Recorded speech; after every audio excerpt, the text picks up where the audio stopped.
So our first album in this list is the critically acclaimed 2004 release soundtrack for the Shrek 2 movie, recommended to me by my friend Jamie. She's got to be the biggest Shrek stan out there, and it comes from probably my favorite sequel of all time.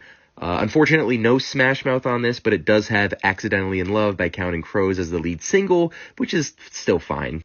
They even got David Bowie to feature on a cover of his own song Changes. It's a weird vibe listening to a soundtrack at the gym, and it didn't help that I listened to a grindcore album like right before this. There are also a handful of songs on this that aren't available on Spotify, but they're still listed on there, like the superior version of Holding Out for a Hero, and Donkey and Puss in Boots doing Livin' La Vida Loca, which is a great song. You definitely check that one out. But don't get me wrong, this is a star-studded cast. It does have Counting Crows, and it does have David Bowie, like I mentioned before. It has the original Funky Town, it has Tom Waits, it has Nick Cave and the Bad Seeds, Dashboard Confessional, and a really bad cover of Holding Out for a Hero.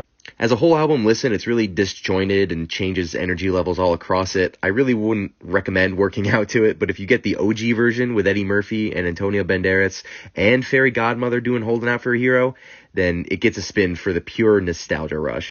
So in all, this album tastes pretty bad, but it also has layers. Like an onion. I'm going to give this an onion out of 10.